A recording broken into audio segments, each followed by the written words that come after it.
Good morning and welcome to another edition of the Morning Motivational Moment. So my good friends, welcome back. It's me, Malik Padgett, as you already know. Took a little hiatus, took care of self, and I hope you took care of self. Self is so important. If you can't put the mask on you first and you can't save you, we can't save anybody else. So we got to save ourselves first. So thank you this morning for joining me back, and remember to refer a friend. Tell everybody you know about the best morning spot in the morning to get rejuvenated and get reconnected and get reset. This is the Morning Motivational Moment. So moving right along today, I wanted to concentrate on those three parts. And we've talked about the three parts before. It's nothing new to any of us on this sofa. And speaking of first timers, the virtual sofa is this spot where we come together and we talk about things related to life. And the virtual sofa experience is great because you could be anywhere in the world. You can be far away in even in another universe, as long as you have internet connection. And we can still connect because we're on this virtual sofa where it's friends, just talking like friends about real issues and real life moments where we are talking about improving, talking about healing, talking about self-healing through meditation, through prayer, through connecting with people of positive influence and positive attributions. Because we only believe in the positive. We know we are light and love, or we have the potential to be light and love. We are the captains of our own ship, so we have the potential to be whatever we want to be, but we choose light and love because light illuminates darkness. It shines a light, it brightens, it refines, it clears. And love delivers, illuminates, light illuminates. Love illuminates too, but it also sets free. It liberates. Love is liberating. So we have to liberate ourselves so we can liberate others, mostly through forgiveness. But most important, let's talk about those three parts. So most people know the mind is simply connected to the brain. And even though not speaking on behalf of scientists, because I am not one, I'm a social scientist, but I'm not a biological chemist or doctor in the field of medicine and brain function and neurology and any of that. But I do know that the cognition of the brain and mind come together. And then I know that we have a body, and the body is the part that most people function on. We know we're supposed to have proper nutrition, proper rest, all those things that create for a good body and a healthy body. Most people leave out the spirit, and I would say the soul. And I would say that's the essence, the most important. That's the essence of who we are, because everything else transcends from the soul. The soul is the very core of our being. Whatever happens in the physical has already been established in the spiritual. It transcends to the physical. The spiritual is a place, it's a realm. The soul is who you are in that realm. So you are a spiritual being having a physical experience, a human experience. But long after that human component of you dies, the soul never dies. It lives on and on and on. The soul is the part that is the life that it's awakened in your human body that causes your human body to rise and function. And so how do you replenish the soul? Well, we talk about on this show, we talk about all the time the importance of meditation, because meditation is you listening. Prayer is also essential. It's another component. Prayer is you talking to the source, the universe, God, all those things that make up the very essence of spirituality. But then meditation is God, the universe, source talking back to you. And so when you meditate and you get still, even the Bible says, be still and know that I am God. So speaking from a perspective of just being still, we know when we're still, think about it. When we are still, and please forgive the feedback, my computer just wants to keep cooling itself off. Maybe it's really hot from a great message. So anyway, let's move forward. When the soul, the core, the essence of who you are, is listening. Think about it. When you listen, you can hear. When you hear, you can act. And when you act, things change. So for me, how I replenish that core, how I replenish my soul is by, first of all, being very clear of toxic energy, toxic people. I'm okay with setting boundaries. I'm okay with saying no. I'm okay with saying, I just can't do this with you at this time. I'm okay with saying, I just can't do this with you ever again. I'm okay saying, I just can't see you ever again. I used to have the need to please, so I never wanted to offend, and I still don't want to offend. I never wanted to hurt, and I still don't want to hurt. But in me always not wanting to do those things for someone else, if they were hurting me, if they were offending me, I just took it. I bared the brunt of what that was. I no longer do that because I have learned to set healthy boundaries. I've learned to say my no means no. I've learned to be okay with saying no. I learned to be okay with not burdening myself down with how someone else thinks because I have to say no. And I've taken the mantra of understanding, like my angel mentor of mine. Her spirit is still here. Her soul is still here. She's no longer physically here, but she always says or has said in her recordings that I've watched numerous times, when people show you who they are the first time, believe them.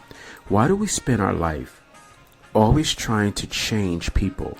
It's not our goal to change anyone else. It's only our goal to perfect ourselves. It's only our goal to be the best image of what we can be. It is only or should be our goal to constantly evolve and being better than we were yesterday and better tomorrow than we are today. That's the sole purpose. The purpose is not for us to sit around and try to figure out why people are doing or saying or acting the way that they do, say, and act. It's not my purpose. My purpose is to be a better version of myself each and every opportunity that I get. And hopefully that's the way that you feel as well. Because when we concentrate on being the best version of ourselves, we can be much more productive in our lives and much more beneficial to the healing of the planet, to the healing of other people, to the inspiration of other people, to the change agent we were meant to be and born to be. We can only be that healing change agent when we become real with ourselves, heal ourselves through meditation, prayer, and understanding to connect with like minds of light and love. Because as mentioned a few minutes ago, light shines on darkness. So I often say, Creator, let me be a solar panel of light. Let me attract light so that I can be solar powered to give it back. Let me be a solar panel to attract light so I can be solar powered to give it back. Because someone here needs me. I need and have needed someone. And those people that have been in my corner and those people that have been here for me are here for me because I recognize that I need them. They're here because the universe recognizes that I needed them and need them. And so in return, as I become that solar panel of light that people have poured light into me and love into me, let me now be solar powered to give it back. Let me be solar powered to give it back to someone who needs it, just like I need it and still need it. And then love is the beautiful thing about love. Is love heals, delivers, and sets free. Love is liberating. And it's liberating through forgiveness. And it's liberating through letting people go. And it's liberating through not trying to hold on to people. It's liberating and not trying to refine people the way that you think they should be refined or the way that I think they should be refined. The Creator created them. Let them go. Let them go. Sometimes in letting go, we have to just release and let go. It's not always easy letting go. But in the long run, it is healing. It is beneficial. It is the one thing that you can say, okay, I had to let you go. And I have no problem telling you no. I have no problem telling you that we can never do this again. I have no problem telling you that we can never be friends again. I don't resent you. I don't hate you. I love you. But I love you at a distance. I have realized that my boundaries are important. I have realized that the things that are important to my healing and important to me, I have to protect. And because that is essential and important to me, I have no problem telling you no. If it's not beneficial, if it's not mutually beneficial, if there's not a connection here where we can both feed and give back to one another. And I don't always mean that everybody that you will meet is supposed to feed you or supposed to give something intuitively to you, but there should be a connection of at least light and like-minded behaviors. If you're coming toxic and I'm at a place where I don't receive toxicity anymore because I'm constantly working on me. I'm constantly working on being better at being me, meaning the toxic energies that I've had and some that I still work on, I'm constantly evolving from that. So if I'm constantly working on me, I can't let somebody else dump. We are not dumping grounds. And when we establish those boundaries and say no, we feel so much better. It is such a calming place. It is a place of saying, yes, I had to say no, but I feel damn good. So that's the essence of today's message. Setting appropriate boundaries, saying no. And when you say no, you can stand. You can be confident in standing. And you are okay with saying no because you have now established those things that you will no longer accept. The things that we once accepted and and has held us down or has held us captive to something, we say no. And this could be to a friend, a family member, a spouse. It could even be to an employer. Sometimes you have to get up one day and say, thank you, but no thank you. If you can't see the gifts and talents that I bring to you, dear employer, I have to say goodbye and be okay with it. Be okay with saying goodbye. Not because you just want to get up and hop jobs. You just do it because you realize that someone is not understanding the value that you're bringing, and you're replaceable to them. So if something should happen to you today, they don't see the value. They're not saying you're irreplaceable. Let me treat you with utmost respect, assuming that you're doing everything on the job you're supposed to do. If something happens to you, you're definitely replaceable. So in knowing that, understand that no one can take your joy. And if they're taking your joy in the workplace, it's time to consider your options, because you have options. Don't ever let anyone make you ever think that you don't have options. You have options. Don't let anyone ever make you think that this is the end, this is the best that you'll ever have. You have options. You have a creator. And your creator has every resource that has been made available to you. And because every resource has been made available to you, you don't have to take anything. You don't have to take crumbs. You really don't. And when you know you do not have to take crumbs, you don't have to stand for crummy behavior. And I don't care who it comes from. We can close the door to experiences and relationships that are no longer doing what they're supposed to do. And that is uplift. That is to motivate. That is to deliver. That is to heal. That is to liberate. That is to set free. If those behaviors aren't liberating, setting you free, healing you, and restoring you at the same time, you mirroring those same behaviors of giving love back, of giving peace back, of giving joy back to others. And once again, just like we have expectations of those things, or should have those expectations, we have to also be there to do the same thing. So are you giving joy back? Are you giving love back? Are you not giving toxicity or energy back to someone else? That is the most essential thing.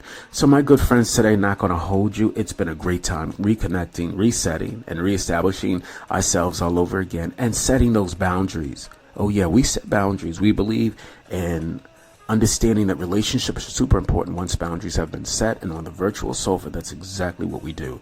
We set boundaries. So as we close out this good 15 minutes of talk, let's do this. Let's breathe in and say, in you, Creator, I live, I move, I breathe, and I have my divine being. In you, Creator, I live, I move, I breathe, and I have my divine being. I also know that I can have whatever I want. Therefore, I say exactly what I want, and I believe exactly what I say. I can have whatever I want. I am the captain of my ship, so I say exactly what I want, not what I don't want. I don't speak the things that I don't want. I don't speak the things that I hate about certain situations or people. I only speak what I want, and then I believe exactly what I say. Practice that. Practice saying only what you want. So say you can have whatever you want, because you can, and then say, I have whatever I want. Therefore, I say only exactly what I want, and I believe exactly what I say. Practice that. So even if you don't feel that way, don't walk in emotion. Even if you don't feel that way, don't stand saying, well, this is not what it is. No, it is what it is. Because remember, you're only looking at the physical. You are not examining what's in the spiritual. You have to speak it in the spiritual realm for it to be manifested in the physical realm. So if you're only going by what you physically see, you're living by third dimensional thinking. But when you rise to a fifth dimensional thinking, you can clearly know that even though you can't see it in the physical, there's something still taking place prior in the physical. When you plant a seed, you don't have a harvest tomorrow. It takes a while for that seed to harvest. So plant the seed by the words that you say, so tomorrow you will have a harvest of abundant living, abundant health, wealth, finances, that you will have everything that you know that you're supposed to have, because you know that you can have whatever you want, and therefore you say exactly what you want and you believe exactly what you say. I'm M. Chavez, my good friends. I'm going to let you go. Thank you for loving me. I'm so grateful. I'm M. Chavez, known as Malik Padgett. M. Chavez is a radio name. I'm M. Chavez, known as Malik Padgett. And I thank you so much for tuning into another edition of the Morning Motivational Moment. If you'd like to make a comment or reach out, you can go to Facebook, on Facebook, we're the Morning Motivational Moment, or you can go to the website, themorningmotivationalmoment.com. themorningmotivationalmoment.com. You can drop us a line in the contact us section. I thank you for joining me. Your love is definitely reciprocated, and I appreciate you. I give it back to you. I give you light and love, because I want to be a vessel, a solar panel of light, so I can be solar powered to give it back. I love you all. Thank you for joining me. Have a good day.